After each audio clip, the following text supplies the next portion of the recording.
헌 아파트, 분양 아파트, 새 아파트, 일반 아파트까지 거의 모든 거래에 규제를 가하고 있는 상황인데 일단 최대한 세게 누르고 엄청 높이 뛰는 거예요. 초양극화 현상이 불가피해 보인다는 겁니다.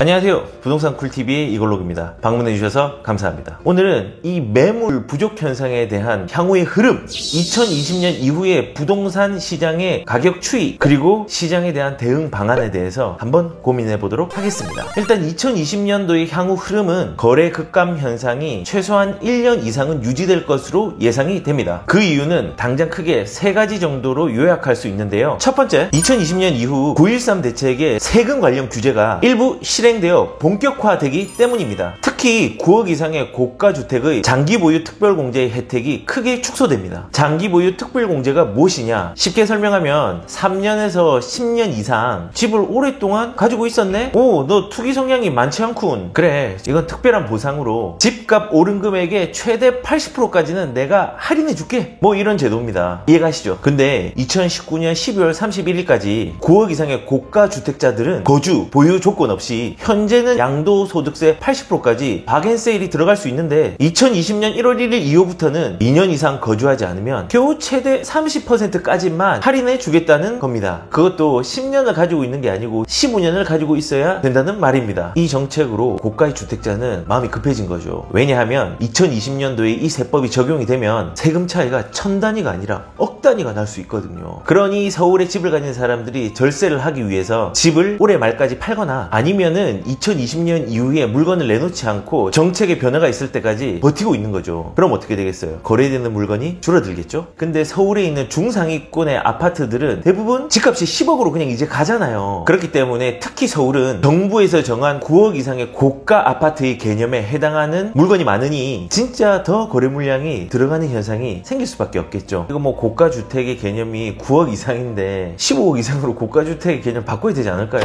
거래 급감 현상이 유지되는 두 번째 이유는 얼마 전에 영상에서 말씀드린 것처럼 공급 부족 현상 때문입니다. 이 이야기는 무주택 전세로 살면 안 되는 진짜 이유 3부에서 자세히 확인하세요. 마지막으로 거래 급감 현상이 유지되는 세 번째 이유, 내년에도 최소 1회 이상의 부동산 규제책이 예상이 되어서 정책 부작용이 생길 여지가 있기 때문입니다. 이건 뭐 어디까지나 제 의견이긴 한데요. 2017년 8.2 대책, 2018년 9.13 대책, 2019년 분양가 상한제, 정부는 각 해마다 대표적인 규제책을 내놓았는데 2020년도에도 대표적인 규제책이 나올 가능성이 있고 예상이 된다는 겁니다. 노무현의 참여정부 시절에도 레임덕이 걸린 마지막 연도가 되어서야 부동산 규제책을 멈췄다는 겁니다. 이번 문재인 정부에 대한 부동산 대책 여러가지 측면에서 볼 때 유사 패턴으로 진행될 가능성이 크다는 거죠. 지금부터 예상되는 규제책들은 시장의 부작용이 큰 규제카드가 많아요. 진짜 많아요. 당장 지난 9월부터 10월까지 계속적으로 논란이 되었던 전월세 상한제랑 계약갱신 청구권이 있죠. 이거는 이 제도를 시행하기 직전까지 전세값이 급격하게 올라가고 시행 후에는 전세 매물이 급감하는 현상이 일어나서 가격 상승의 원인이 될 수 있습니다. 우리가 1989년도 90년도에도 적용해서 실패한 경험이 있잖아요. 전세가가 갑자기 폭등하고 하는 그런 경험이 있었죠. 그리고 또 앞으로 나올 카드는 재건축의 연한을 40년 이상으로 연장하는 것, 국회에서 계류 중인 종부세 강화, 양도소득세를 노무현 정부 때처럼 단일 세율로 지정하는 방법 등등 더 많은 대책들이 예상이 되는데 이 모든 것들이 지금보다는 더하면 됐지 덜한 부작용이 일어나진 않을 거라는 겁니다. 근데 2018년도에도 잠시 언급이 되었지만 진짜 나오면 안 되는 최악의 카드는 주택거래 허가제입니다. 이런 거죠. 나 정부는 주택거래를 무주택자에게만 허하겠노라. 1주택이면은 6개월 안에 집을 팔아야지 주택거래를 하게 해주겠노라. 만약에 어기면은 강제이연금으로 벌금처럼 내게 하겠노라. 이런 정책입니다. 사실 이 정책은 진짜 자유민주주의의 이념과도 맞지 않는 정책입니다. 불행히도 2020년을 예상을 한다면 방금 언급했던 부동산 규제의 정책 기조를 벗어나지 않고 어떤 방법으로든 마른 걸레를 짜내듯 부동산 정책이 한 차례 더 치고 올라올 것으로 예상이 됩니다. 때문에 2020년도는 총선과 추가 규제책 등으로 당분간 부동산 시장이 크게 위축될 여지가 충분히 있고 2020년 거래 감소에도 일부 영향을 줄 수 있을 것으로 예상이 됩니다. 그렇다면 2020년 부동산 시장을 우리는 어떻게 대처해야 될까요?